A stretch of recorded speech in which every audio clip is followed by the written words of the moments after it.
نحمده ونستعينه ونؤمن به ونتوكل عليه ونعوذ بالله من شرور أنفسنا ومن سيئات أعمالنا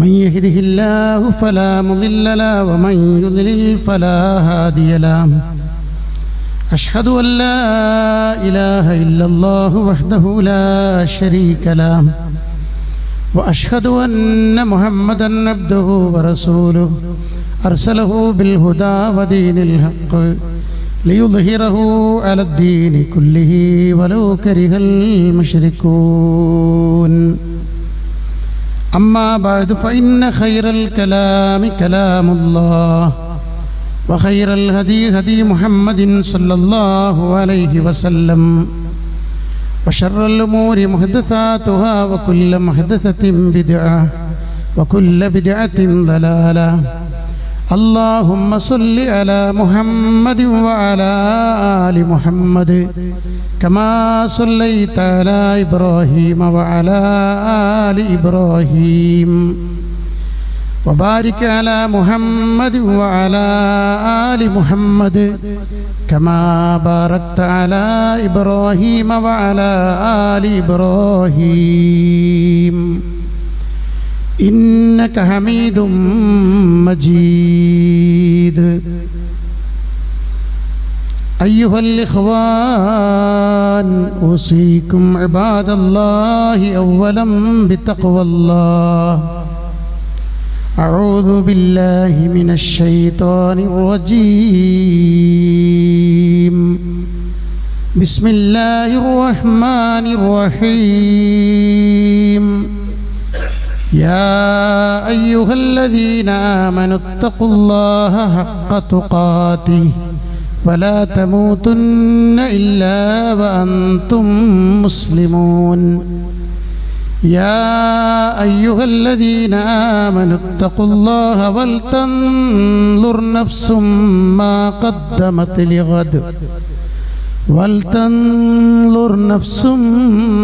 قدمت لغد واتقوا الله إن الله خبير بما تعملون. بسم الله الرحمن الرحيم. خذ من أموالهم صدقة تطهرهم وتزكيهم وصل عليهم إن صلاتك سكن لهم والله سميع عليم. ബഹുമാന്യരായ സത്യവിശ്വാസികളെ, വിശ്വാസിനികളെ, സഹോദരങ്ങളെ,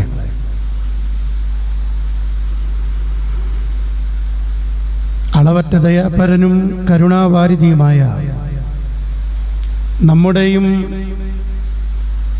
നാം ജീവിക്കുന്ന ഈ പ്രപഞ്ചത്തിൻ്റെയും സൃഷ്ടാവും സംരക്ഷകനുമായ ജഗനിയന്താവിൻ്റെ കൽപ്പനകൾ കണ്ണടയുന്നതുവരെ ജീവിതത്തിൻ്റെ എല്ലാ സന്ദർഭങ്ങളിലും പാലിച്ചുകൊണ്ട് സൂക്ഷിച്ചുകൊണ്ട് ജീവിക്കാൻ ബാധ്യസ്ഥരാണ് നമ്മൾ എന്നാമുഖമായി ഓർമ്മപ്പെടുത്തുകയാണ്, വസിയത്ത് ചെയ്യുകയാണ്. അല്ലാഹു സുബ്ഹാനഹു വ തആല നമ്മെ ഏവരെയും അതിന് അനുഗ്രഹിക്കുമാറാവട്ടെ. സഹോദരങ്ങളെ, വിശുദ്ധ റമദാനിലെ 11ാമത്തെ നോമ്പിൽ 2ാമത്തെ വെള്ളിയാഴ്ചയിലാണ് നമ്മളുള്ളത്. നന്മ നിറഞ്ഞ ദിനരാത്രങ്ങളിലൂടെയാണ് നമ്മൾ കടന്നുപോയിക്കൊണ്ടിരിക്കുന്നത്. ഈമാനിക ശക്തി കൊണ്ട് ഭൗതിക പ്രലോഭനങ്ങളെ അതിജയിക്കാമെന്ന് തെളിയിക്കുന്ന മാസമാണ് വിശുദ്ധ റമദാൻ. ആ മാസത്തിൽ നടന്ന ഒരു ചരിത്രത്തിൽ തുല്യതയില്ലാത്ത ഒരു ചരിത്ര സംഭവമുണ്ട്. അതാണ് ബദർ. ഹിജ്റ 2 റമദാൻ 17 നടന്ന ബദർ യുദ്ധ ചരിത്രം ഒട്ടേറെ പാഠങ്ങളും സന്ദേശങ്ങളുമാണ് നമുക്ക് നൽകുന്നത്. മുഹമ്മദ് ബിൻ അബ്ദില്ല പ്രവാചകനായി പ്രബോധന പ്രവർത്തനം നടത്തിയപ്പോൾ ഒരുപാട് ആരോപണങ്ങൾ ഉന്നയിച്ചുകൊണ്ട്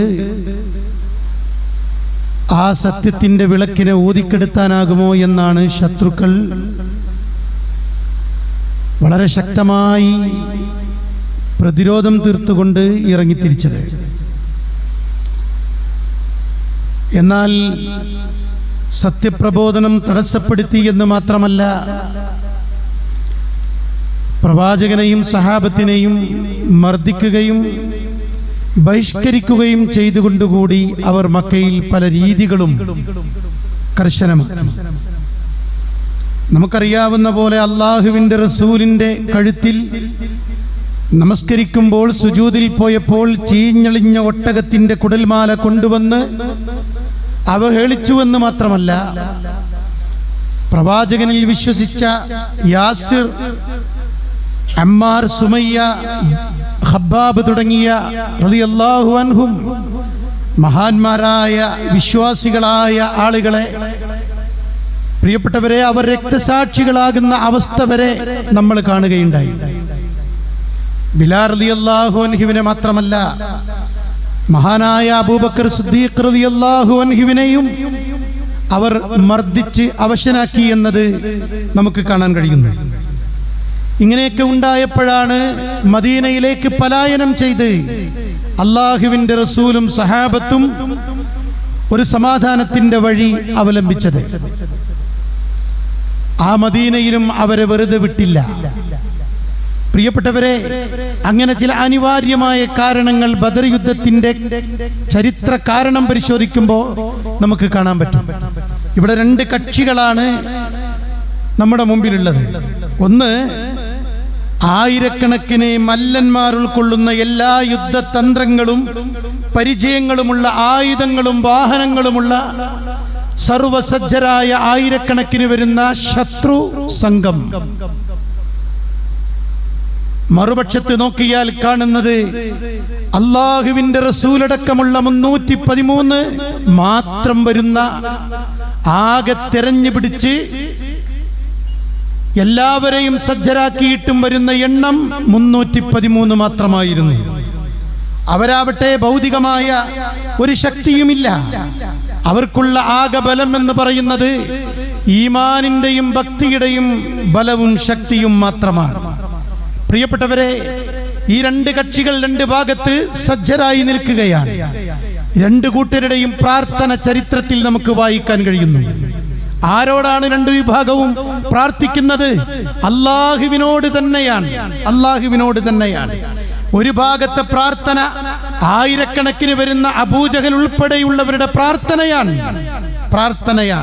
ആ പ്രാർത്ഥന നമുക്ക് വായിക്കാൻ പറ്റും. അല്ലാഹുമ്മ ഖതഅനാ ലിർറഹം വഅതാനാ ബിമാ ലാ നഅരിഫ് ഫഅഹിൻഹുൽ ഗദാത്.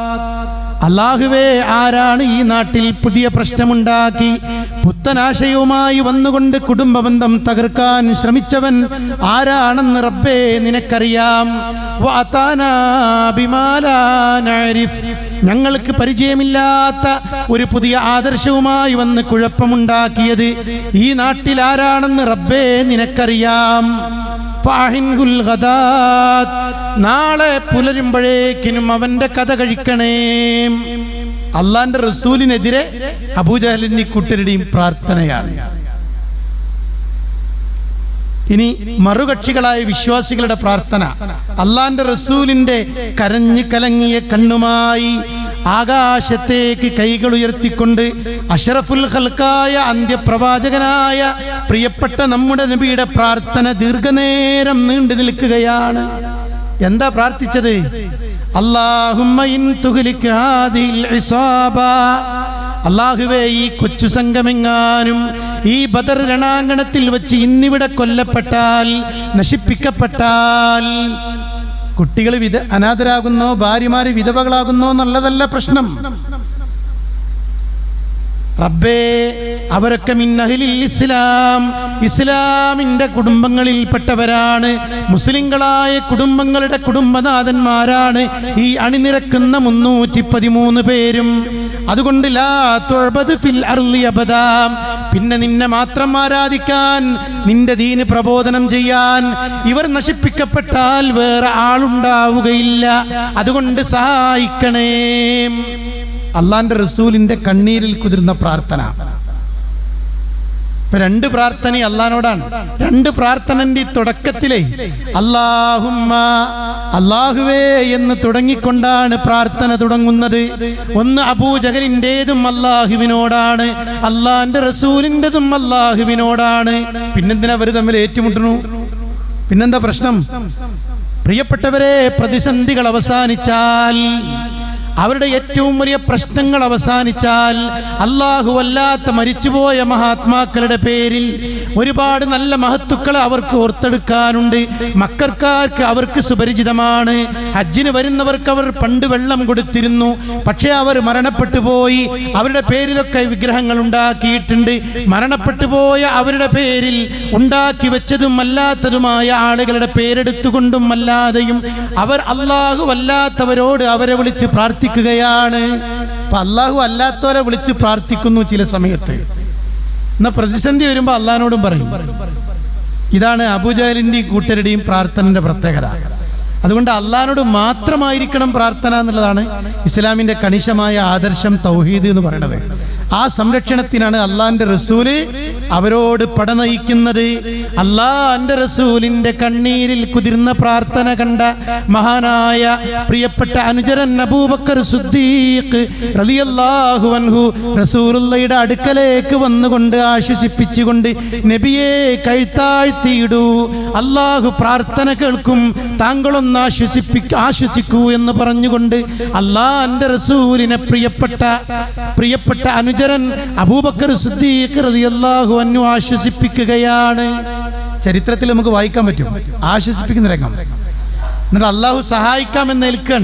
പ്രിയപ്പെട്ടവരെ, വിശുദ്ധ ഖുർആനിലെ സൂറത്തുൽ അൻഫാൽ 9-ാമത്തെ വചനം, ഇത് തസ്തഗീസൂന റബ്ബക്കും ഫസ്തജാബ ലക്കും അന്നീ മുമിദ്ദുക്കും ബിഅൽഫിൻ മിനൽ മലായികതി മുർദിഫീൻ. നിങ്ങൾ നിങ്ങളുടെ റബ്ബിനോട് വിളിച്ചു തേടി സഹായം തേടിയപ്പോൾ 1000 തുടരെ വന്നുകൊണ്ടിരിക്കുന്ന സൈനിക സമാനമായ മലക്കുകളെ ആകാശലോകത്ത് നിന്നും ബദർ രണാങ്കണത്തിലേക്ക് നമ്മൾ അയച്ചു. അള്ളാഹു പറയാണ് ഖുർആനില്, അള്ളാഹു ബദറിൽ സഹായിച്ച സഹായം മലക്കുകളെ അയച്ചുകൊണ്ടാണ് എന്ന് അള്ളാഹു പറഞ്ഞു തരാണ്. ഇത് ഖുർആനിൽ കാണുന്ന ബദർ യുദ്ധാണ്, അല്ലാതെ ബദർ കിസ്സപ്പാട്ടല്ല. അടുത്ത ആയത്ത്, 1000 മതിയാവുകയില്ലെന്ന് തോന്നിയപ്പോൾ അയ്യുമിദ്ദക്കും റബ്ബുക്കും ബിസലാസതി ആലാഫിൻ മിനൽ മലായികതി മുൻസലീൻ. 3000 മലക്കുകളെ വേറെയും അല്ലാഹു നിങ്ങൾക്ക് മതിയാവുകയില്ലയോ എന്ന് ചോദിച്ചുകൊണ്ട് വേറെയും അയക്കുകയാണ്. സുബ്ഹാനല്ലാഹ്, അല്ലാഹു അക്ബർ. വേറെ 3000 മലക്കുകൾ വരികയാണ്. അടുത്ത ആയത്ത് ഖുർആനിൽ ബദറിലെ അള്ളാന്റെ സഹായത്തെ അള്ളാഹു വിശദീകരിക്കാൻ, യുംദിദുക്കും റബ്ബുക്കും ബിഖംസതി ആലാഫിൻ മിനൽ മലായികതി മുസവ്വിമീൻ. പ്രത്യേകം അടയാളം വെക്കപ്പെട്ട, പ്രത്യേകം യൂണിഫോം ഇട്ട എന്ന് നമ്മൾ പറയപ്പെടാറുള്ളത് പോലെ പ്രത്യേകം നിയോഗിതരായ അടയാളം വെക്കപ്പെട്ട 5000 മലക്കുകൾ വേറെയും അള്ളാഹു അയക്കുകയാണ്. മാഷാ അല്ലാഹ്, സുബ്ഹാനല്ലാഹ്. അപ്പൊ ലൈവായിട്ട് ബദറിലെ സഹായം അല്ലാഹ് ഏറ്റെടുക്കുകയാണ്. പ്രിയപ്പെട്ടവരെ, ബദർ യുദ്ധം പറയാൻ നമുക്ക് മുമ്പിൽ സമയമല്ല, വിശാലമായ വിഷയമാണ്. അതിൻ്റെ കാരണങ്ങളും അതിൻ്റെ തൊട്ട് മുമ്പുണ്ടായ അവസ്ഥകളും അതിന് തമ്പടിച്ച ഇടങ്ങളും ആ സ്ഥലം മാറുന്നതും അവിടെയുണ്ടായ ആസൂത്രണങ്ങളും അവിടുത്തെ മികവുകളും പോരായ്മകളും അവിടുത്തെ പ്ലാനിങ്ങുകളും മാത്രമല്ല, യുദ്ധം നടക്കുന്ന സമയത്തുണ്ടായ അത്ഭുതങ്ങളും യുദ്ധം കഴിഞ്ഞപ്പോൾ ആ രണാങ്കണത്തിലുണ്ടായ അവസ്ഥകളും മാത്രമല്ല പിന്നീടുണ്ടായ അനന്തരഫലങ്ങളും ഒക്കെ പറയാൻ മാത്രം ചരിത്രം ഉൾക്കൊള്ളുന്ന പാഠങ്ങളാണ്. മദീനയിൽ നിന്ന് 160 കിലോമീറ്ററാണ് അപ്പുറത്താണ് ബദർ എന്ന സ്ഥലമുള്ളത്. പോയി വന്നവർക്കൊക്കെ അത് അറിയാൻ പറ്റും. ബദറിലേക്ക് പോകുക പറഞ്ഞാൽ നമ്മളെ അങ്ങോട്ട് പോകുമ്പോൾ അവിടുത്തെ ആളുകൾ താല്പര്യം കാണിക്കാറില്ല. കാരണം ഒരു ദുർഘടകരമായ വഴിയാണ്. ആ യാത്രാ പ്രയാസം ഒന്നുണ്ട്. ഇന്നിപ്പോ സൗകര്യങ്ങളൊക്കെ ഉണ്ട്. പക്ഷെ അന്നത്തെ ആ പ്രയാസം നമ്മൾ ഓർക്കണം. 3 പേർക്ക് ഒരു ഒട്ടകം എന്നുള്ള നിലക്കാണ് അന്നത്തെ വാഹനം. മുസ്ലിങ്ങൾക്ക്, വിശ്വാസികൾക്ക് ഒരു ഒട്ടകത്തിന് 3 ആളാണ്. ഒരാൾ കുറച്ച് ഒട്ടകപ്പുറത്ത് യാത്ര ചെയ്യും, എന്നിട്ട് അയാൾ ഇറങ്ങിയിട്ട് അടുത്ത ആൾ കയറും, അയാൾ ഇറങ്ങിയിട്ട് അടുത്ത ആൾ കയറും. പ്രിയപ്പെട്ടവർ, അള്ളാന്റെ റസൂല് വരെ അങ്ങനെ നടന്നുകൊണ്ടും യാത്രികനായിക്കൊണ്ടും ബദറിലേക്ക് പോകുന്നത് നമുക്ക് കാണാൻ പറ്റും. അത്ര ഞെരുക്കവും പ്രയാസമാണ്, കഷ്ടപ്പെടുവാണ്. പ്രിയപ്പെട്ടവരെ, ഇങ്ങനെ ഒരുപാട് ചരിത്രം ബദറിൽ നമുക്ക് ഓർക്കാനുണ്ട്. പക്ഷേ ബദർ വിശ്വാസികൾക്ക് വിജയമുണ്ടെന്നുള്ള പാഠമാണ് ബദറിന്റെ സന്ദേശം. ഏകനായ അള്ളാഹുവിനോട് മാത്രം വിളിച്ച് പ്രാർത്ഥിക്കുന്ന, അവന് മാത്രം ഇബാദത്തുകളും നേർച്ച വഴിപാടുകളും അർപ്പിക്കുന്നവർക്ക് അള്ളാഹുവിന്റെ സഹായം പ്രതീക്ഷിക്കാമെന്ന സന്ദേശമാണ് ബദറിൽ നമുക്ക് വായിച്ചെടുക്കാൻ കഴിയുന്നത്. അള്ളാഹുവിനോട് പ്രാർത്ഥിച്ചാൽ ആ പ്രാർത്ഥനയ്ക്ക് ഉത്തരം കിട്ടുമെന്ന് ലൈവായിട്ട് ആ ബദറിന്റെ പോർക്കളത്തിൽ നമുക്ക് കാണാൻ കഴിയുകയാണ്.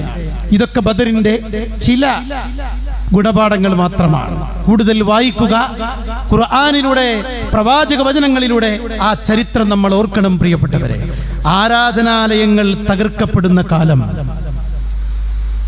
അതിക്രമങ്ങളും അന്യായങ്ങളും വർദ്ധിക്കുന്ന കാലം, ഐക്യപ്പെടാനും ഭിന്നതയില്ലാതെ മുവഹിദുകളായ വിശ്വാസികൾ ഒന്നടങ്കം അള്ളാഹുവിലേക്ക് ആത്മാർത്ഥമായി മനമുരുകി പൊതുവിഷയങ്ങൾക്ക് വേണ്ടി പ്രാർത്ഥിക്കുവാനും ഈ വിശുദ്ധ റമദാനിന്റെ ദിനരാത്രങ്ങൾ ഉപയോഗപ്പെടുത്തണമെന്നാണ് വളരെ വിനയത്തോടെ നമുക്ക് ഓർമ്മപ്പെടുത്താനുള്ളത്. അള്ളാഹു തൗഫീഖ് നൽകട്ടെ. അള്ളാഹു നമ്മുടെ പ്രാർത്ഥനകൾ സ്വീകരിക്കുമാറാവട്ടെ. ഫലസ്തീനിലെ കുരുന്നുകളുടെ, ആ വിശ്വാസികളുടെ ദുരിതം ഇപ്പോഴും അവസാനിച്ചിട്ടില്ല. നോമ്പ് തുറക്കാൻ ഒരിറ്റ് വെള്ളം കിട്ടാതെ ആശുപത്രികളിൽ നിലവിളി കേൾക്കുന്ന അവസ്ഥയാണ് പ്രിയപ്പെട്ടവരെ ഇന്നും ഫലസ്തീനിൽ നിന്ന് നമ്മൾ കേട്ടുകൊണ്ടിരിക്കുന്നത്. അവരുടെ ഈമാനിന്റെ, പ്രാർത്ഥനയുടെ പ്രസരിപ്പ് ആ ദുരിതത്തിൽ ജീവിക്കുന്ന അവരുടെ മുഖത്ത് ഇപ്പോഴും നമുക്ക് വായിച്ചെടുക്കാൻ കഴിയുന്നുണ്ട്. അതുകൊണ്ട് പ്രതീക്ഷയുണ്ട് അവർക്കും. അവർ വിശ്വാസികളാണെങ്കിൽ അള്ളാഹുവിന്റെ സഹായം അവരെ തേടിയെത്തുമെന്നുമാണ് ഈ ബദറിന്റെ ചരിത്രം നമ്മൾ ചർച്ചയ്ക്ക് വിധേയമാക്കുമ്പോൾ പ്രിയപ്പെട്ടവരെ, പീഡിതരായ, മർദ്ദിതരായ വിശ്വാസി വിഭാഗം ഓർത്തെടുക്കേണ്ടത് എന്നതാണ് ബദറിന്റെ പാഠം.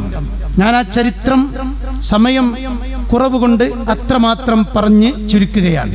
ആ ബദറിന്റെ കൃത്യമായ ചരിത്രം ഇൻഷാ അല്ലാഹ് ഈ ഞായറാഴ്ച നമ്മുടെ മദ്രസ ഹാളിൽ വെച്ചുകൊണ്ട് നമ്മുടെ ബഹുമാന്യനായ പണ്ഡിതന്റെ ക്ലാസ് ഉണ്ട്. നിങ്ങളെല്ലാവരും ആ ക്ലാസ്, ബദറിന്റെ സന്ദേശം എന്ന പാഠം അതിലൂടെ പഠിക്കണമെന്നാണ് എനിക്ക് ഓർമ്മപ്പെടുത്താനുള്ളത്. അള്ളാഹു തൗഫീഖ് നൽകുമാറാവട്ടെ. പ്രിയപ്പെട്ടവരെ, രണ്ടാമതായി ഓർമ്മപ്പെടുത്താനുള്ള ഒരു പ്രധാന വിഷയമുണ്ട്. അത് നോമ്പ് നമ്മുടെ ഹൃദയത്തെയാണ് ശുദ്ധീകരിച്ചു കൊണ്ടിരിക്കുന്നത്. നോമ്പ് നമ്മുടെ ഹൃദയത്തെയും മനസ്സിനെയും ശുദ്ധീകരിച്ചു കൊണ്ടിരിക്കുകയാണ്. എന്നാൽ നമ്മുടെ സമ്പാദ്യം, നമ്മുടെ ഭക്ഷണം, ഇതൊക്കെ ഹലാലാവണം. അതിനെ ശുദ്ധീകരിക്കാനാണ് സക്കാത്ത് എന്ന സമ്പ്രദായം അള്ളാഹു നിർദ്ദേശിച്ചത്. അപ്പൊ സക്കാത്ത് നിർവഹിക്കുന്നതിലൂടെ നമ്മുടെ സമ്പത്തിനെയും നമ്മൾ കഴിക്കുന്ന ആഹാരത്തെയും ഒക്കെ ശുദ്ധീകരിക്കാൻ. സക്കാത്ത് കൊടുക്കാത്ത മുതലാണ് നമ്മൾ ഉടുക്കുന്നതും, നമ്മൾ അണിയുന്നതും, നമ്മൾ ഉപയോഗിക്കുന്നതും, നമ്മൾ കുടിക്കുന്നതും കഴിക്കുന്നതുമെങ്കിൽ പ്രിയപ്പെട്ടവരെ, അത് ഹലാലാവൂല. അതിൽ കളങ്കം ചേർന്നിട്ടുണ്ട്. അതുകൊണ്ട് സക്കാത്ത് കൊടുത്ത് മുതലിനെ ശുദ്ധീകരിക്കണം. റമദാനും സക്കാത്തും ബന്ധമൊന്നുമില്ല. പക്ഷെ ഒരു വർഷത്തെ കണക്കെടുപ്പിന് നമ്മൾ അവലംബിക്കാറുള്ളത് ഈ പുണ്യമാസത്തെയാണ്. അതിന് വിരോധമൊന്നുമില്ല. അങ്ങനെ സക്കാത്ത് കൃത്യമായി നമ്മൾ ചർച്ചക്കെടുക്കേണ്ടുന്ന ഒരു സന്ദർഭം. അള്ളാഹു ഖുർആനിലൂടെ എത്ര കൃത്യമായിട്ടാണ് ഈ സക്കാത്ത് പഠിപ്പിച്ചതെന്നോ. പടച്ചറബിന്റെ സൃഷ്ടിപ്പിന്റെ പ്രത്യേകത തന്നെ മനുഷ്യരാരും കഴിവിലും ഗുണങ്ങളിലും വിശേഷണങ്ങളിലും സാമ്പത്തികാവസ്ഥയിലും തുല്യരായിക്കൊണ്ട് അള്ളാഹു പടച്ചിട്ടില്ല. കഴിവുകൊണ്ടും ശേഷി കൊണ്ടൊക്കെ ഉള്ളവനും ഇല്ലാത്തവനുമൊക്കെ രണ്ടും പരീക്ഷണമായി നമുക്ക് മുമ്പിൽ കാണാൻ പറ്റും. നമ്മുടെ കൂട്ടത്തിലും നമ്മുടെയൊക്കെ മഹല്ലുകളും പരിശോധിക്കുമ്പോൾ കാണാൻ പറ്റും. സമ്പത്ത് ലഭിച്ചവർ ഈ നിഅമത്ത് റബ്ബ് തന്നതാണ് എന്നോർക്കണം. എന്നിട്ട് അത് റബ്ബ് പറഞ്ഞതുപോലെ വിനിയോഗിക്കണം. എങ്കിൽ അയാൾക്കത് നാളെ പരലോകത്തേക്ക് ഖൈറായി മാറും. وأنفقوا مما رزقناكم നിങ്ങൾക്ക് നാം നൽകിയതിൽ നിന്ന് നിങ്ങൾ അള്ളാഹുവിന്റെ മാർഗത്തിൽ ചിലവഴിക്കണേ. അള്ളാഹുവിന്റെ ഓർമ്മപ്പെടുത്തലാണ്. അള്ളാഹ് നൽകിയതിൽ നിന്ന് കൊടുത്താൽ മതിനാ. കടം വാങ്ങി ആരും കൊടുക്കണ്ട, ഇല്ലാത്തവൻ പ്രയാസപ്പെടണ്ട. അള്ളാഹു തന്നിട്ടുണ്ടെങ്കിൽ കൊടുക്കണം. അമിമ്മാ റസഖ്നാഹും യുൻഫിഖൂൻ, അവർക്ക് നാം നൽകിയതിൽ നിന്നും അള്ളാഹുവിന്റെ മാർഗത്തിൽ അവർ ചിലവഴിക്കുന്നവരാണ്. രണ്ട് ദാനമുണ്ട്, ഒന്ന് നിർബന്ധ ദാനം, മറ്റൊന്ന് ഐച്ഛിക ദാനം. അതാണ് സക്കാത്ത്, സ്വതക്ക.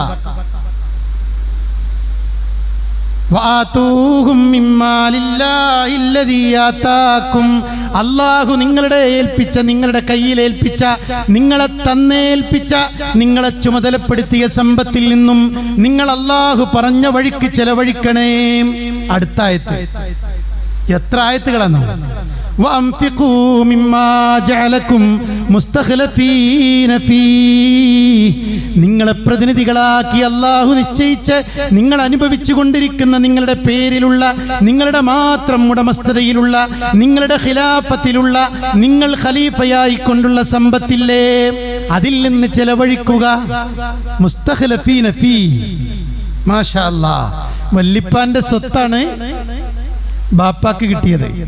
ബാപ്പാന്റെ സ്വത്താണ് നമ്മൾ അനുഭവിക്കുന്നത്. നമ്മളെ ഈ സ്വത്താണ് നമ്മളെ മക്കളുട്ടികൾ അനുഭവിക്കാൻ പോണത്. പ്രിയപ്പെട്ടവരെ, വല്ലിപ്പാന്റെ കാലത്ത് വല്ലിപ്പാന്റെ പേരിൽ ഉണ്ടായിരുന്നത് വല്ലിപ്പ എന്ത് ചെയ്തിട്ടുണ്ട്? കൃത്യമായിട്ട് സക്കാത്ത് കൊടുത്തിട്ടുണ്ട്. പിന്നെ ബാപ്പയാണ് അവകാശിയായത്. ബാപ്പാന്റെ ഉടമസ്ഥതയിലുള്ള ആ സ്വത്തിന്റെ സക്കാത്ത് കൊടുക്കണം. വല്യമ്മാന്റെ ആഭരണത്തിന്റെ സക്കാത്ത് കൊടുക്കണം. കൃത്യമായി കണക്ക് നോക്കിയാൽ മക്കൾക്ക് കൈമാറി. ഇനി മക്കളായ നമ്മളാണ് നമ്മുടെ അധീനതയിലുള്ള, ഉടമസ്ഥതയിലുള്ള ആ സമ്പത്തിന്റെ നമ്മൾ അവകാശികളായിട്ടുള്ളതിന്റെ സക്കാത്ത് കൊടുക്കേണ്ട ചുമതല അള്ളാഹു നമ്മളെ ഏൽപ്പിച്ചു. ആരോഗ്യവും സമ്പത്തും നാളെ പരലോകത്തെ ചോദ്യ വിഷയങ്ങളാണ്. സമ്പത്ത് എത്ര വേണമെങ്കിലും സമ്പാദിക്കാം, യാതൊരു ലിമിറ്റുമില്ല. എത്ര വലിയ മുതലാളിയാവണമെങ്കിലും ഒരാൾക്കാവാം, ഇസ്ലാം വിലക്കിയിട്ടില്ല. ഇത്ര മാത്രമേ സമ്പാദിക്കാവൂ എന്ന് ഒരു നിർദ്ദേശവും ഇസ്ലാം പറഞ്ഞിട്ടില്ല. വലിയ വലിയ ബിസിനസ്സുകൾ ചെയ്ത് എത്ര ഉന്നതിയിലേക്കും ഒരാൾക്ക് സാമ്പത്തികമായി പോകാവുന്നതാണ്. പക്ഷേ ഹലാലായ വഴിയിലൂടെയായിരിക്കണം. ആ സമ്പാദിക്കുന്നത് കൃത്യമായി അള്ളാഹു ഹലാലാക്കിയ അനുവദനീയമായ മാർഗത്തിലൂടെ ആയിരിക്കണം എന്ന നിർബന്ധം ഇസ്ലാമിനുണ്ട്. രണ്ടാമത്തത്, ഈ ലഭിച്ചത് എവിടെ ചെലവഴിച്ചു എന്നുള്ള കണക്കും അള്ളാഹിനോട് ബോധിപ്പിക്കണം. ദൂർത്ത് വരെ ചോദ്യം ചെയ്യുന്നതാണ്. അതുകൊണ്ട് എവിടെയാണ് ഇത് ചെലവഴിച്ചത് എന്ന് അള്ളാഹുവിന്റെ കോടതിയിൽ നമ്മൾ എവിടുന്ന് സമ്പാദിച്ചു, എവിടെ ചെലവഴിച്ചു എന്നുള്ള കണക്ക് ബോധിപ്പിക്കണം. അതുകൊണ്ട് ഈ രണ്ട് കാര്യം ഓർമ്മ ഉണ്ടാവണം. പ്രിയപ്പെട്ടവരെ, സക്കാത്ത് നൽകി നമ്മുടെ സമ്പത്തിൻ്റെതായ ബാധ്യത ഭംഗിയായി നിർവഹിക്കാൻ നമുക്ക് കഴിയണം. അള്ളാഹു തൗഫീഖ് നൽകുമാറാവട്ടെ. വിശുദ്ധ ഖുർആനിലൂടെ, ആയത്തുകളിലൂടെ അള്ളാഹു ഓർമ്മപ്പെടുത്താൻ, വിശ്വാസികളുടെ ഗുണം പറയാൻ. വല്ലദീന ഫീ അംവാലിഹിം ഹഖ്ഖും മഅലൂം ലിസ്സായിലി വൽ മഹ്റൂം. സത്യവിശ്വാസികളാരോ അവരുടെ സമ്പത്തിൽ, ആ ധനികരായ അവരുടെ സമ്പത്തിൽ അറിയപ്പെടുന്ന അവകാശികളായ ചിലരുണ്ട്. നമ്മളെ മക്കൾക്ക് നമ്മളെ സ്വത്തിൽ അവകാശം ഉണ്ടെന്ന് നമുക്കറിയാം, അതാരും പറയേണ്ട ആവശ്യമല്ല. നമ്മളെ ഭാര്യക്കുണ്ട്, ബാപ്പാക്കും ഉമ്മാക്കുണ്ട്, സഹോദരങ്ങൾക്കുണ്ട് എന്നുള്ളത് പറയേണ്ട ആവശ്യമില്ല. പ്രിയപ്പെട്ടവരെ, വിശുദ്ധ ഖുർആൻ കൃത്യമായി അനന്തരാവകാശം പറഞ്ഞതുപോലെ, പഠിപ്പിച്ചതുപോലെ, അതിൽ ഓഹരി വെക്കേണ്ട നിയമങ്ങളിൽ കൃത്യമായി വിറാസത്ത് ഖുർആൻ എടുത്തു പറഞ്ഞതുപോലെ ഖുർആനിലൂടെ അള്ളാഹു പറയുകയാണ്, വല്ലദീന ഫീ അംവാലിഹിം ഹഖ്ഖും മഅലൂം ലിസ്സായിലി വൽ മഹ്റൂം. ചോദിച്ചു വരുന്നവർക്കും ചോദിക്കാൻ മുടക്കമുള്ളവർക്കും ഇല്ല, ഒന്നും പട്ടിണിയാണ്, പക്ഷെ ആരോടും പറയില്ല, അറിയിക്കൂല. അങ്ങനെയുള്ളവരെയും നിങ്ങൾ കണ്ടറിയണേ, അവർക്ക് ധർമ്മം കൊടുക്കണേ. നമ്മുടെ സമ്പത്തിലെ അവകാശികളെ അള്ളാഹു ഉദാഹരിക്കാൻ. പ്രിയപ്പെട്ടവരെ, നമ്മൾ എത്ര മാന്യന്മാരാണ്. നമ്മുടെ വീടിന്റെ ടാക്സ്, നമ്മുടെ വാഹനത്തിന്റെ ടാക്സ്, മാത്രമല്ല നമ്മുടെ ഭൂമിയുടെ ടാക്സ്, ഇതൊക്കെ കൃത്യം അടക്കേണ്ട ഓഫീസിൽ കൊണ്ടുപോയി സമയബന്ധിതമായി കണക്ക് നോക്കി അടക്കുന്നവരാണ് ഞാനും നിങ്ങളും. അതൊക്കെ ഇടക്കിടക്ക് ഇരട്ടികളായി വർദ്ധിക്കാറുണ്ട്. പക്ഷേ ഇസ്ലാമിലെ സക്കാത്തിന്റെ വിഹിതം 2.5 എന്നും അന്നും ഇന്നും 2.5 2.5% മാത്രമാണ്. 97.5 കൊടുക്കണം, 2.5 എടുത്താൽ മതി എന്നാണെങ്കിൽ ആരെങ്കിലും പണിക്ക് പോകുമോ? അതുകൊണ്ട് 97.5 നമുക്കുള്ളതാണ്. 2.5% മാത്രമാണ് കൊടുക്കാൻ ആവശ്യപ്പെട്ടത്. പരമാവധി 5-10% മാത്രമാണ് കാർഷിക വിളകൾ ഉൾപ്പെടെ കൽപ്പിക്കപ്പെട്ടത്. വിശാലമായ വിഷയമാണ്. ഞാൻ അതിൻ്റെ ഒരു ഭാഗം ഓർമ്മപ്പെടുത്തുകയാണ് പ്രിയപ്പെട്ടവരെ. അതുകൊണ്ട് ഈ 2.5% നൽകുന്നിടത്ത് ഒരു മടിയും കാണിക്കണ്ട. ഇത് ആഖിറത്തിലെ നാളെ പരലോകത്തേക്കുള്ള സുരക്ഷ ഉറപ്പിക്കേണ്ട ഭാഗമാണ് നമ്മൾ ഈ നിർവഹിച്ചു കൊണ്ടിരിക്കുന്നത്. ഒരു ഷോപ്പിംഗ് മാളിൽ പോയിട്ട് 1000 രൂപക്ക് പർച്ചേസ് ചെയ്താലേ ഒപ്പമുള്ള കുട്ടി പറഞ്ഞു അവസാനം എനിക്കത് ഒരു മിഠായി വാങ്ങി തരണമെന്ന്. ആ മിഠായിയുടെ വില 50 രൂപയാണ്. 1000 രൂപക്ക് വാങ്ങിയപ്പോൾ കുട്ടിക്കൊരു മിഠായി പ്രിയപ്പെട്ടവരെ എടുത്തു കൊടുക്കാൻ ഒരു മടി ഉണ്ടായില്ല. 1000-നാണ് ഉദ്ദേശിച്ചത്, പക്ഷെ 1050 നമ്മൾ ആലോചിക്കണം. ആ 1000-ന്റെ കൂടെ ഒരു 25 രൂപയും കൂടി കൊടുക്കണീനാണ് സക്കാത്ത് എന്ന് പറയാം. 1000 ഉള്ളവൻ ഒരു 25 രൂപ, 10,000 ഉള്ളവൻ 250, 1,00,000 ഉള്ളവൻ 2,500 കൊടുത്തു തീർക്കാവുന്ന ഒന്നാണ് സക്കാത്തിന്റെ ഇസ്ലാമിലെ നിസാബ് പരിധി എന്ന് പറയുന്നത്. എത്ര ലളിതാണ്. 15,000-30,000 രൂപക്ക് ഒരു സാധനം വാങ്ങുമ്പോൾ GST ഹോട്ടലിൽ നിന്ന് കഴിക്കുന്ന ഭക്ഷണത്തിന് വരെ അതിന്റെ താഴെ ഇൻക്ലൂഡിംഗ് ആയി രേഖപ്പെടുത്തുകയാണ്. അതിലൊന്നിനും മടി കാണിക്കാത്ത, അതൊക്കെ കൃത്യമായി കൊടുക്കുന്ന നമ്മൾ എന്തുകൊണ്ട് ഖുർആൻ പറഞ്ഞ, എന്തുകൊണ്ട് മതം പറഞ്ഞ, പരലോകത്ത് നമുക്ക് സ്വർഗം തടയപ്പെടുന്ന ഈ സക്കാത്ത് നൽകാതിരുന്നാലുള്ള ദുരിതത്തിൽ നിന്ന് എന്തുകൊണ്ട് പ്രിയപ്പെട്ടവരെ നമുക്ക് രക്ഷപ്പെട്ടുകൂടാ? വളരെ ഗൗരവത്തിൽ ആലോചിക്കണം. നമസ്കാരത്തിലൊക്കെ ഭയങ്കര ചിട്ടയാണ്, സൂക്ഷ്മതയാണ്, ഭയങ്കര വസുവാസുവാണ്. ആ ആളോട്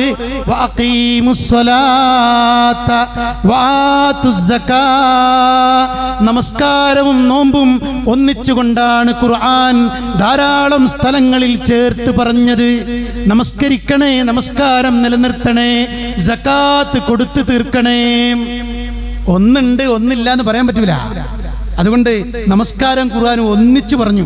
തടികൊണ്ട് ചെയ്യേണ്ട ആരാധന നോമ്പും നമസ്കാരമൊക്കെ ഹജ്ജൊക്കെ ചെയ്യും പോലെ പണം കൊണ്ട് ചെയ്യേണ്ട സക്കാത്ത് ചെയ്യുക, പണം കൊണ്ടും തടി കൊണ്ടും ചെയ്യേണ്ട ഹജ്ജും കൃത്യമായി ഇസ്ലാം നമ്മൾ ഓർമ്മപ്പെടുത്തി.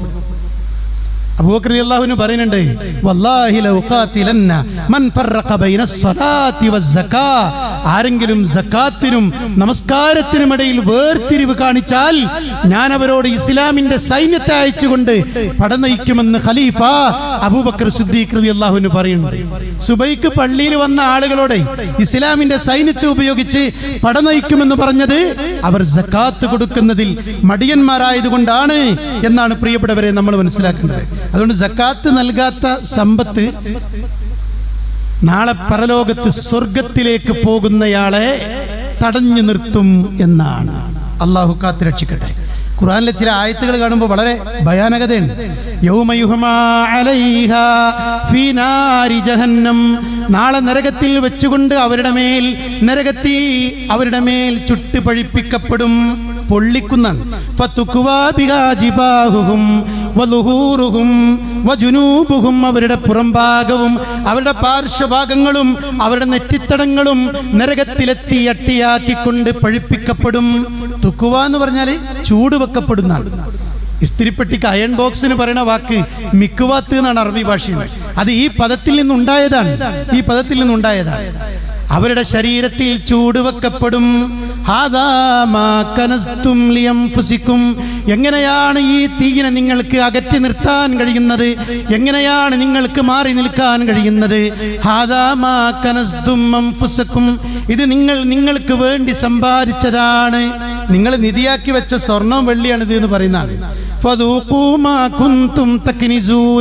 അതുകൊണ്ട് സക്കാത്ത് കൊടുക്കാതെ നിങ്ങൾ നിധിയാക്കി വെച്ച ഇതൊക്കെ നിങ്ങൾ തന്നെ അനുഭവിക്കൂ എന്ന് പറയുന്നതാണ്. കുറച്ചു മുമ്പ് ഈ സോഷ്യൽ മീഡിയയിലൊക്കെ ഒരു മൃതദേഹത്തെ കബറിക്കിടക്കണ ഒരാളെയൊക്കെ ഇങ്ങനെ ഈ പാമ്പ് വന്ന് വിഴുങ്ങുന്ന ഒരു മോർഫിംഗ് വീഡിയോ ഫേക്കായിട്ട് ഇങ്ങനെ ധാരാളമായി വ്യാപിക്കുന്നത് ശ്രദ്ധയിൽപ്പെട്ടു.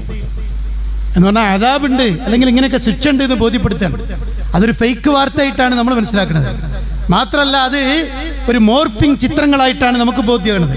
പ്രിയപ്പെട്ടവരെ, ഇന്നൊരു ഒറിജിനൽ ചിത്രം അള്ളാന്റെ റസൂല് പറഞ്ഞു. എന്താണെന്നറിയോ? നമ്മള് സകാത്ത് കൊടുക്കാത്ത സമ്പാദ്യം നാളെ പരലോകത്തൊരു വലിയ സർപ്പമാക്കി അള്ളാഹു മാറ്റി വരിഞ്ഞു മുറുക്കി അവസാനം അത് മുഖത്തിന്റെ നേർക്ക് വന്ന് പണം വിരുത്തിക്കൊണ്ട്, പ്രിയപ്പെട്ടവരെ, അതിനെ വലിച്ചു മാറ്റാൻ ഭയാനകമായ രീതിയിലുള്ള ആ പാമ്പിനെ ഒന്ന് വലിച്ചു നീക്കാൻ ശ്രമിക്കുമ്പോ ആ പാമ്പ് സംസാരിക്കും, അനമാലുക അനകൻസുക, ഞാനാണ് നിന്റെ സമ്പാദ്യം, ഞാനാണ് നിന്റെ നിധി, നീ സൂക്ഷിച്ചു വെച്ച സകാത്ത് കൊടുക്കാത്ത സമ്പാദ്യമില്ലേ, അത് ഞാനാണ്, എന്നെ ഇങ്ങനെ അള്ളാഹു മാറ്റിയതാണ് എന്ന് ആ സമ്പത്ത് ആ പാമ്പ് പറയുന്നു. അള്ളാന്റെ റസൂല് പറയാണ്. പ്രിയപ്പെട്ടവരെ, ഒരു രക്ഷയില്ല. അതുകൊണ്ട് നമ്മളെല്ലാവരും ഈ സക്കാത്തിന്റെ കാര്യത്തിൽ ശ്രദ്ധിക്കണം എന്നാണ് എനിക്ക് ഉണർത്താനുള്ളത്. ആമുഖമായി ഓതിക്കേൽപ്പിച്ച ആയത്ത് വിശുദ്ധ ഖുർആനിലെ സൂറത്ത് തൗബയിലെ 103-ാമത്തെ വചനാണ്. 103-ാമത്തെ വചനം, ഖുദ് മിൻ അംവാലിഹിം സദഖ, നബിയെ, അവരുടെ അടുക്കൽ നിന്ന് നിർബന്ധമായ സക്കാത്തിന്റെ വിഹിതം താങ്കൾ വാങ്ങണം, പിടിച്ചു വാങ്ങണം, സ്വീകരിക്കണം. തുതഹിറുഹും വതുസക്കീഹിം ബിഹാ, അത് വാങ്ങുന്നതിലൂടെ അവർക്കാണ് ശുദ്ധീകരണം ലഭിക്കുന്നത്, അവർക്കാണ് സംസ്കരണം ലഭിക്കുന്നത്. അങ്ങനെ സക്കാത്ത് കൊടുത്താൽ അയാളും അയാളെ കുടുംബമൊക്കെ ഹലാലിന്റെ ഭക്ഷണമാണ് പിന്നെ കഴിക്കുന്നത്. വസല്ലി അലൈഹിം, അവർക്ക് വേണ്ടി നിങ്ങൾ പ്രാർത്ഥിക്കണം. സക്കാത്ത് കൊടുക്കുന്ന ആ നല്ല മനുഷ്യർക്ക് വേണ്ടി, ആ നല്ല വിശ്വാസികൾക്ക് വേണ്ടി, ആ നല്ല സുമനസ്സുകൾക്ക് വേണ്ടി നിങ്ങൾ പ്രാർത്ഥിക്കണം. ഇന്ന സ്വലാത്തക സകനുൽ ലഹും, താങ്കളുടെ പ്രാർത്ഥന അവർക്ക് ആശ്വാസമാണ്, അവർക്ക് ഗുണമാണ്, സമാധാനമാണ്. വല്ലാഹു സമീഉൻ അലീം, അല്ലാഹു എല്ലാം കേൾക്കുന്നവനും എല്ലാം അറിയുന്നവനുമാകുന്നു. പ്രിയപ്പെട്ടവരെ, ഇതാണ് സക്കാത്ത് സ്വീകരിക്കേണ്ട ഉത്തരവാദിത്തമായിട്ട് പള്ളി കമ്മിറ്റി ഭാരവാഹികളോടും മഹല്ലിലെ അല്ലെങ്കിൽ ഒരു നാട്ടിലെ ഒരു പ്രദേശത്തെ സക്കാത്ത് കമ്മിറ്റികളോടും അല്ലാഹുവിന്റെ കൽപ്പന ഇതാണ്, ഖുദ് മിൻ അംവാലിഹിം സദഖ. അല്ലാതെ പാവങ്ങളോട് റമദാൻ 27-ന് അവരുടെ വീടിന് മുമ്പിൽ ചെന്നിട്ട് ഇരക്കുന്ന ഒരു സ്വഭാവം സക്കാത്തിലില്ല. മഹല്ല് കമ്മിറ്റികളുടെ ബാധ്യത വലുതാണ്, വലിയ ഉത്തരവാദിത്തങ്ങളാണ്. കൃത്യമായി സംഘടിതമായ സക്കാത്ത് വിനിമയം, ശേഖരണം ഓരോ മഹല്ലുകൾക്ക് കീഴിലും ഉണ്ടാവണം. നമസ്കാരം സംഘടിതമായിട്ട് നടക്കാറുണ്ട്. അതിനുള്ള സൗകര്യം ഇമാമിനെയും മൗമൂമിനെയൊക്കെ അല്ലെങ്കിൽ മുഅദ്ദിനൊക്കെ നമ്മൾ ഏർപ്പാട് ചെയ്യാറുണ്ട്. എല്ലാ സംവിധാനവും ഒരുക്കും. പ്രിയപ്പെട്ടവരെ, അതിനേക്കാളും ജാഗ്രത, അതേപോലെ ഗൗരവത്തിൽ നമ്മൾ സക്കാത്തിന്റെ വിഷയത്തിലും കാണണം. വേണമെങ്കിൽ സക്കാത്ത് ശേഖരണത്തിനും വിനിമയത്തിനും സക്കാത്തിന്റെ ഉദ്യോഗസ്ഥരെ വേണമെങ്കിൽ നിയമിക്കാം. മാത്രമല്ല, കമ്മിറ്റി സംഘടിതമായി ആലോചിക്കണം. ഇസ്ലാമിലെ ഈ സംഘടിത സക്കാത്തിന്റെ പ്രത്യേകത എന്താ അറിയോ? ഇതിങ്ങനെ എല്ലാ കൊല്ലവും കൊടുത്തവർക്ക് തന്നെ കൊടുക്കാനല്ല. ഒരു വർഷത്തിൽ ആ നാട്ടിലുള്ള പണക്കാരായ സക്കാത്ത് ദാതാക്കൾ തീരുമാനിക്കണം, ഇന്നാലിന്ന ഏറ്റവും അർഹതപ്പെട്ട ഒരു സാധുവിനെ അവരുടെ സക്കാത്തിന്റെ വിഹിതം ഒരു സ്വയം തൊഴിൽ പദ്ധതിക്ക് വേണ്ടി കൊടുത്താൽ ഇനി അയാൾക്ക് സക്കാത്ത് കൊടുക്കേണ്ടി വരരുത്. അയാൾ ഇനി സക്കാത്ത് ഇങ്ങോട്ട് തരണം. അതാണ് ഇസ്ലാമിക ചരിത്രത്തിലെ സംഘടിത സക്കാത്ത്. സക്കാത്ത് വാങ്ങാൻ ആളില്ലാത്ത അവസ്ഥ ഒരു 19 കൊല്ലം കഴിഞ്ഞാൽ ഒരു മഹല്ലിലുണ്ടാവും. അതാണ് സംഘടിത സക്കാത്തിന്റെ ഇസ്ലാമികമായ വിനിമയ രീതി, ശേഖരണ രീതി. മാത്രല്ല പ്രിയപ്പെട്ടവരെ, ആ ആത്മാർത്ഥമായി ആ സംഘടിത സക്കാത്ത് നൽകുന്നവർക്ക് വേണ്ടി പ്രാർത്ഥിക്കണമെന്ന് വരെ അള്ളാന്റെ ഖുർആനിലൂടെ അള്ളാഹുവിന്റെ റസൂലിനോട് അള്ളാഹു പറയണം. നോക്കി, നിങ്ങൾ എത്ര വ്യവസ്ഥാപിതാണ്. എൻ്റെ സക്കാത്ത് ആർക്കാ കിട്ടിയത് എന്ന് ഞാൻ അറിയേണ്ടതില്ല. ആരുടെ സക്കാത്താണ് എനിക്ക് കിട്ടിയതെന്ന് നമ്മുടെ നാട്ടിലുള്ള ഫക്കീർ മിസ്കീന്മാരും അറിയേണ്ടതില്ല. ഇതാണ് ഇസ്ലാമിലെ സക്കാത്ത്. ആരുടെ സക്കാത്താണ് എനിക്ക് കിട്ടിയത് എന്ന് സാധുക്കൾ അറിയണ്ട. ആർക്കാണ് എൻ്റെ സക്കാത്ത് കിട്ടിയത് എന്ന് ആ പോകുന്ന ആൾക്കാണ് എന്ന് ഒരാളെ ചൂണ്ടി സക്കാത്ത് ദാതാവിന് പറയാനും പാടില്ല. ഇതാണ് ഇസ്ലാമിലെ സംഘടിത സക്കാത്തിന്റെ ഏറ്റവും മാന്യമായ രീതി.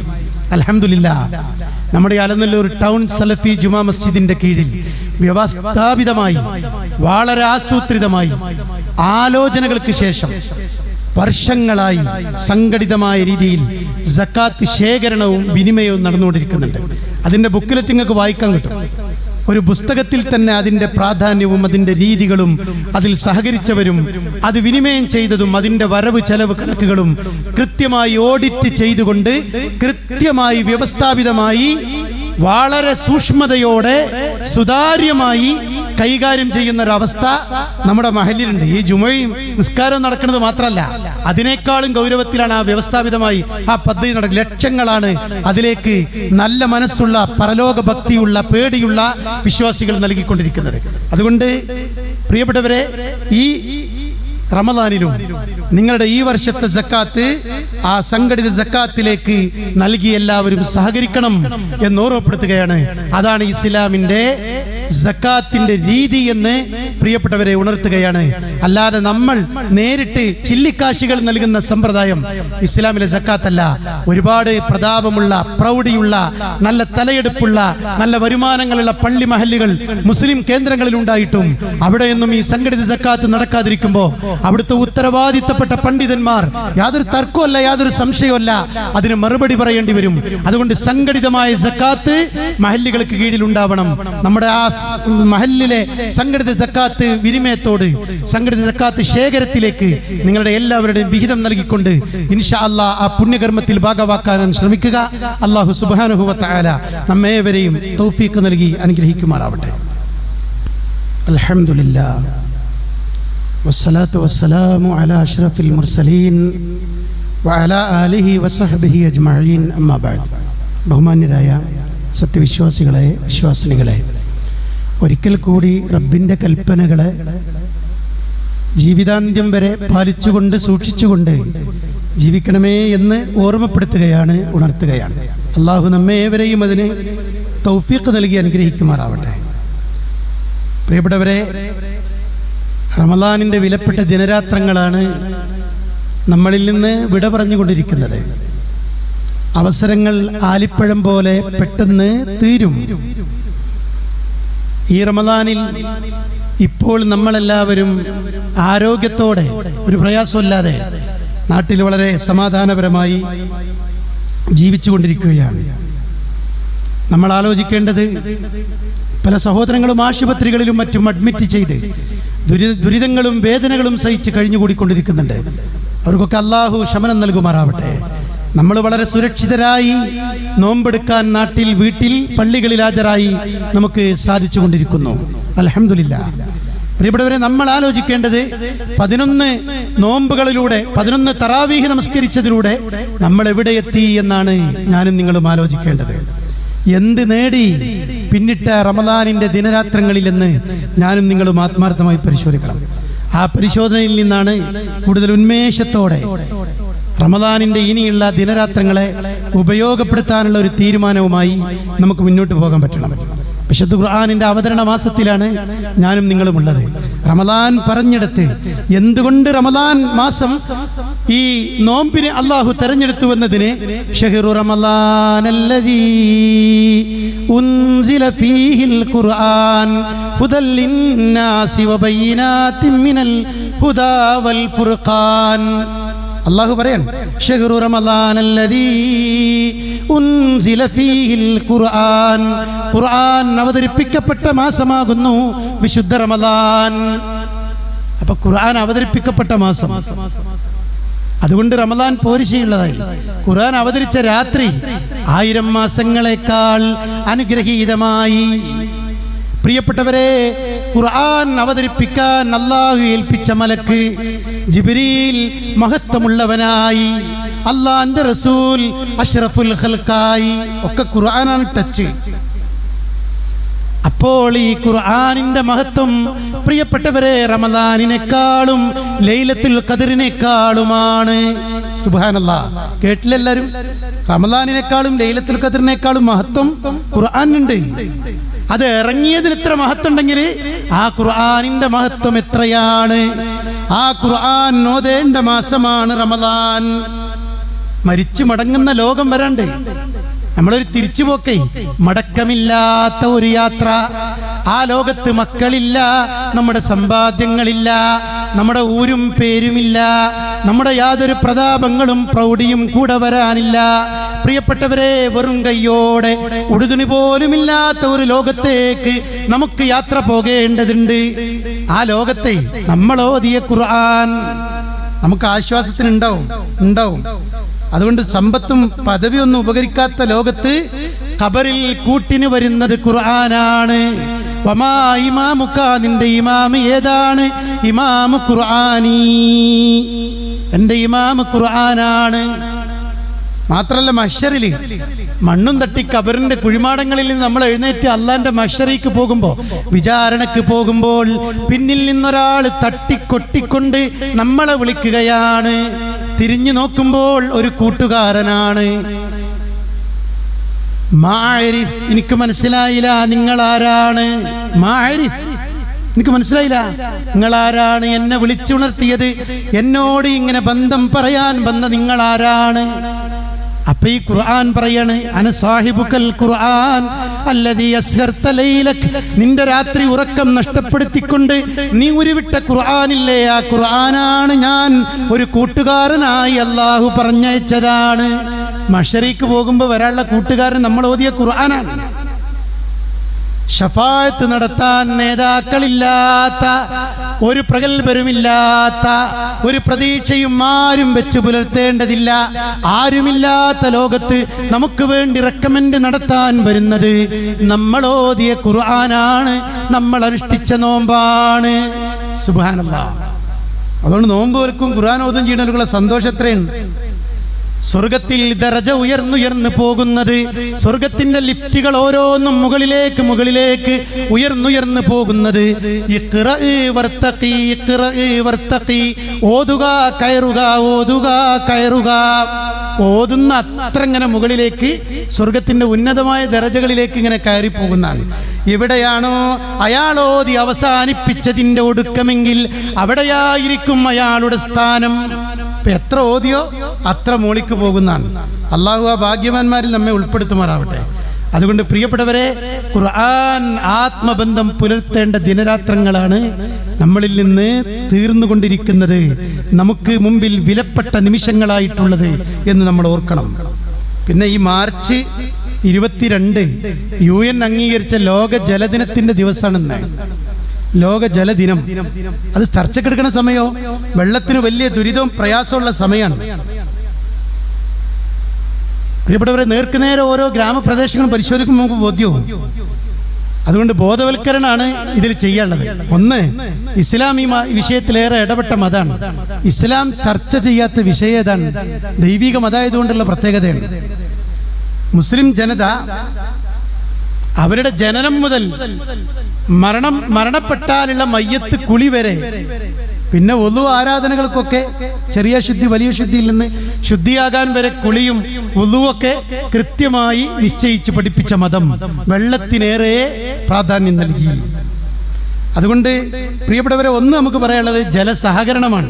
ജലസഹകരണം ഉള്ളതെല്ലാവർക്കും പങ്കിട്ട് കൊടുക്കുക. ഉള്ള ജലം തൻ്റെ അയൽവാസികൾക്കും എല്ലാ ജന്തുക്കൾക്കും കുടിവെള്ളമായി പങ്കിടുന്ന ഒരു നല്ല മനോഭാവം നമുക്കുണ്ടാവണം. ഇത് പറയാൻ കാരണം എന്താ അറിയോ? അള്ളാന്റെ റസൂൽ പറഞ്ഞ ഒരു ഹദീസ് കഥയിൽ നമുക്ക് എല്ലാവർക്കും കേട്ട ഒരു ചരിത്രമുണ്ട്.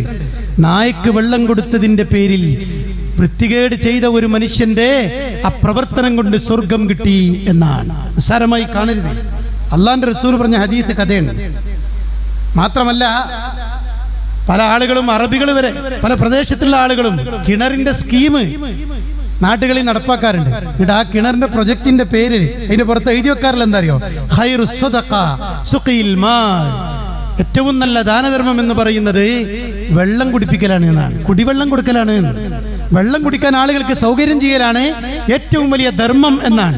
അതുകൊണ്ട് ദുരിതമനുഭവിക്കുന്ന, നാട്ടിൽ പ്രയാസമനുഭവിക്കുന്ന, കുടിവെള്ളം കൊണ്ട് പ്രശ്നമനുഭവിക്കുന്ന ആളുകളുള്ള ഇടത്ത് ഒരു 40,000 50,000 കൊടുത്തൊരു കിണർ കുത്തിക്കൊടുത്താൽ, പ്രിയപ്പെട്ടവരെ, നാളെ സ്വർഗമാണ് നമ്മൾ ആ വിലക്ക് വാങ്ങിക്കൊണ്ടിരിക്കുന്നത്.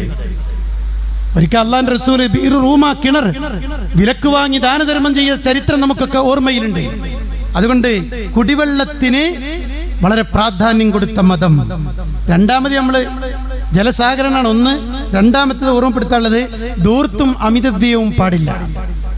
ശ്രദ്ധിക്കേണ്ടതാണ്. ധൂർത്ത് ഒഴിവാക്കണം, വെള്ളത്തിന്റെ അമിതവ്യയം ഒഴിവാക്കണം.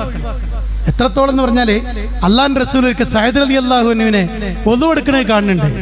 സഅദ് റളിയല്ലാഹുവിനോട് അള്ളാന്റെ റസൂൽ പറയാൻ, മഹാദ സറഫ് യാ സഅദ്, സഅദേ എന്ത് ധൂർത്താണ് ഈ കാണിക്കുന്നത് എന്നാണ്. സഅദ് റളിയല്ലാഹുവിനെ തിരിഞ്ഞു നിന്നിട്ട് ചോദിച്ചു, അഫിൽ വുളു ഇസ്രാഫ്, അള്ളാഹുവിന്റെ റസൂലെ വുളു എടുക്കുമ്പോൾ ഞാൻ വെള്ളം ഉപയോഗിക്കുമ്പോൾ അത് ധൂർത്താണോ എന്നാണ്. വുളുവിന് ഒന്നും കൂടി കൂടുതൽ നന്നായിട്ട് കഴുകാൻ വസ്വാസോട് കൂടി വെള്ളം ഉപയോഗിക്കുന്ന ധൂർത്താകുമോ എന്ന് സയ്യിദ് റളിയല്ലാഹു അൻഹു അള്ളാഹുവിന്റെ റസൂലിനോട് തിരിച്ചു ചോദിക്കാൻ.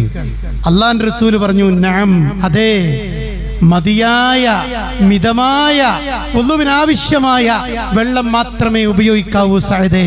വലൗ കുൻത അലാ നഹരിൻ ജാരിൻ, നീ ഒഴുകുന്ന ഒരു നദിയുടെ തീരത്ത് നിന്നാണ് വുളു എടുക്കുന്നതെങ്കിലും ഇഷ്ടംപോലെ വെള്ളം ഉണ്ടെന്ന് എഴുതിയിട്ട് ആവശ്യത്തിലധികം വുളുവിനെടുക്കേണ്ടതില്ല എന്ന് പറഞ്ഞ് മിതത്വം പഠിപ്പിച്ച പ്രവാചകന്റെ മാതൃക ലോകത്തിന്റെ മുമ്പിൽ ഈ ലോക ജലദിനത്തിൽ നമുക്ക് അവതരിപ്പിക്കാനുള്ള സന്ദേശമായി മുസ്ലിങ്ങൾ ഉയർത്തിപ്പിടിക്കണമെന്നാണ് പ്രിയപ്പെട്ടവരെ നമ്മൾ ഓർക്കേണ്ടത്.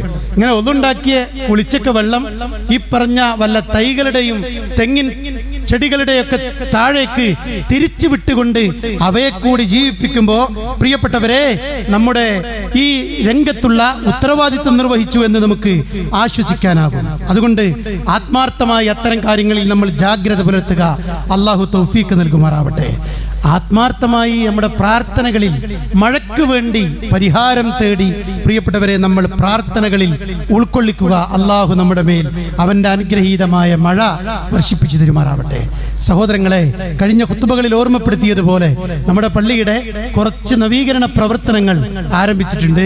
അതായത് മുകളിലൊക്കെ സ്ക്രീനുകളും CCTV ഒക്കെ സ്ഥാപിച്ച് ഖുത്ബ മുകളിലുള്ള ആളുകൾക്ക് കാണാനും ഒന്നുകൂടി കേൾക്കാനൊക്കെ ഉള്ള സൗകര്യങ്ങളും അതോടൊപ്പം AC സംവിധാനങ്ങളും തുടങ്ങിയിട്ടുള്ള അത്യാവശ്യ സംവിധാനങ്ങൾ, മിഹ്റാബ്, മിമ്പർ ഉൾപ്പെടെയുള്ള നവീകരണ പ്രവർത്തനങ്ങൾ നടന്നു വരികയാണ്. അതിന്റെ പണിയുടെ പ്രവർത്തനങ്ങൾ ആരംഭിച്ചിട്ടുണ്ട്. ആത്മാർത്ഥമായി അള്ളാഹുവിന്റെ ഭവനത്തിലേക്ക് എൻ്റെ അധ്വാനത്തിന്റെ ഒരു വിഹിതം നൽകണമെന്ന് ആഗ്രഹിക്കുന്ന വിശ്വാസികൾക്ക് അവസരമുണ്ട് എന്ന് ഉണർത്തുകയാണ്. നമ്മൾ ചിലവഴിച്ചത് നാളെ നമ്മുടെ കൂടെ നമ്മെ തേടി വരും എന്ന് മാത്രമാണ് ആ വിഷയത്തെ ഉണർത്തി ഓർമ്മപ്പെടുത്താനുള്ളത്. അള്ളാഹു നമ്മുടെ സദുദ്യമങ്ങൾ വിജയിപ്പിച്ചു തരുമാറാവട്ടെ. പ്രിയപ്പെട്ടവരെ, വിശുദ്ധ റമദാൻ പുണ്യങ്ങളുടെ പൂക്കാലമാണെന്ന് നമുക്കറിയാം. എന്തൊക്കെ നന്മ ചെയ്യാൻ പറ്റുമോ ആ നന്മകളൊക്കെ നമ്മൾ ചെയ്യണം. പിന്നെ റമദാൻ ഖുർആൻ ഓതുകയും ഖുർആൻ പഠിക്കുകയും ചെയ്യേണ്ട ഒരു പ്രത്യേക മാസമായി ഇത് അവതരിച്ച മാസമായതുകൊണ്ട് നമ്മൾ കാണണം. നമ്മുടെ ഞായറാഴ്ചകളിൽ നടക്കുന്ന ക്ലാസ്, ആ ഖുർആൻ പഠന ക്ലാസ്, ധാരാളം സഹോദരിമാര് ആ ക്ലാസ്സിന് ഹാജരാകുന്നുണ്ട്. എല്ലാ ഞായറാഴ്ചകളിലും പ്രഗത്ഭരായ പണ്ഡിതന്മാരുടെ ക്ലാസ്സാണ് 10 മണിക്ക് നമ്മുടെ മദ്രസയിൽ നടക്കുന്നത്. പ്രിയപ്പെട്ടവർ, ഈ ഞായറാഴ്ചയുമുണ്ട്, അടുത്ത ഞായറാഴ്ചകളിലുമുണ്ട്. എല്ലാ സഹോദരങ്ങളും കുടുംബസമേതം ചർച്ചക്കെടുക്കണം. കുടുംബം മതപരമായ വിഷയങ്ങളും സംസ്കാരങ്ങളും ചർച്ച ചെയ്യണം. കുടുംബ സംസ്കാരം തകർന്നടിഞ്ഞുകൊണ്ടിരിക്കുകയാണ്. മതം ഇടപെട്ടാലേ പരിഹാരമുണ്ടാവുകയുള്ളൂ. അതുകൊണ്ട് മതം പഠിക്കാൻ കുടുംബസമേതം നമ്മുടെ മദ്രസയിലുള്ള ക്ലാസ്സുകളിലേക്ക് എല്ലാ വിശ്വാസികളും ഹാജരാവുക, പുണ്യം നേടാൻ ശ്രമിക്കുക. അല്ലാഹു സുബ്ഹാനഹു വ തആല നമ്മേവരെയും അനുഗ്രഹിക്കുമാറാവട്ടെ. നമ്മുടെ സ്വതക്കകളും ദാനധർമ്മങ്ങളും അല്ലാഹു സ്വീകരിക്കുമാറാവട്ടെ. ലോകത്ത് അസ്വസ്ഥരായി കഴിയുന്ന, പ്രയാസം അനുഭവിക്കുന്ന, പീഡിതരായി മർദ്ദിതരായി കഴിയുന്ന നമ്മുടെ സഹോദരങ്ങൾക്ക് അല്ലാഹു സമാധാനവും ശാന്തിയും നിർഭയത്വവും നൽകി അനുഗ്രഹിക്കുമാറാവട്ടെ. രോഗം കൊണ്ട് കഷ്ടപ്പെടുന്ന ഒരുപാട് ആളുകൾ നമ്മുടെ കൂട്ടത്തിലുണ്ട്. അല്ലാഹു അവർക്കൊക്കെ ശിഫ നൽകി അനുഗ്രഹിക്കുമാറാവട്ടെ. മരണപ്പെട്ടു പോയ, നമ്മുടെ കൂടെയില്ലാത്ത നമ്മുടെ ബന്ധുക്കളും നമ്മുടെ സഹോദരങ്ങളുമായിട്ടുള്ള ഒരുപാട് മാതാപിതാക്കൾ ഉൾപ്പെടെയുള്ള ഒരുപാട് സഹോദരങ്ങളുണ്ട്. അവർക്കൊക്കെ അല്ലാഹു പുറത്തു കൊടുക്കുമാറാവട്ടെ. അവരുടെ ഖബർ ജീവിതം അല്ലാഹു അനുഗ്രഹീതമാക്കി കൊടുക്കുമാറാവട്ടെ. അവരെയും നമ്മയും അല്ലാഹു അവന്റെ സ്വർഗ്ഗലോകത്ത് ഒരുമിച്ച് കൂട്ടുമാറാവട്ടെ. ഈ റമദാൻ കൊണ്ട് നരകമോചനം ലഭിക്കുന്ന, റമദാൻ കൊണ്ട് പാപമോചനം ലഭിക്കുന്ന, റമദാൻ കൊണ്ട് സ്വർഗപ്രവേശനം ലഭിക്കുന്നവരിൽ അല്ലാഹു നമ്മെ ഉൾപ്പെടുത്തുമാറാവട്ടെ. വിശുദ്ധ റമദാനിൽ നമ്മൾ അനുഷ്ഠിക്കുന്ന എല്ലാ കർമ്മങ്ങളും അല്ലാഹു നമ്മിൽ നിന്ന് സ്വീകരിക്കുമാറാവട്ടെ. ഇനിയുള്ള ദിനരാത്രങ്ങളെ അനുഗ്രഹീതമായി ഉപയോഗപ്പെടുത്താനുള്ള ആയുരാരോഗ്യം അല്ലാഹു നമുക്ക് പ്രദാനം ചെയ്തു തരുമാറാവട്ടെ. നമ്മുടെ മക്കളെ അല്ലാഹു സ്വാലിഹീങ്ങളിൽ ഉൾപ്പെടുത്തുമാറാവട്ടെ. അനുഗ്രഹീതമായ മഴ അവൻ നമ്മുടെ മേൽ വർഷിപ്പിച്ചു തരുമാറാവട്ടെ. اللهم اغفر للمؤمنين والمؤمنات والمسلمين والمسلمات الأحياء منهم والأموات إنك مجيب الدعوات ويا قاضي الحاجات. اللهم أعز الإسلام والمسلمين وأذل الشرك والمشركين. اللهم دمر أعداءنا وأعداء الدين. اللهم أجرنا من النار. ربنا آتنا في الدنيا حسنة وفي الآخرة حسنة وقنا عذاب النار. ربنا اغفر لنا ولإخواننا الذين سبقونا بالإيمان ولا تجعل في قلوبنا غلا للذين آمنوا ربنا إنك رؤوف رحيم.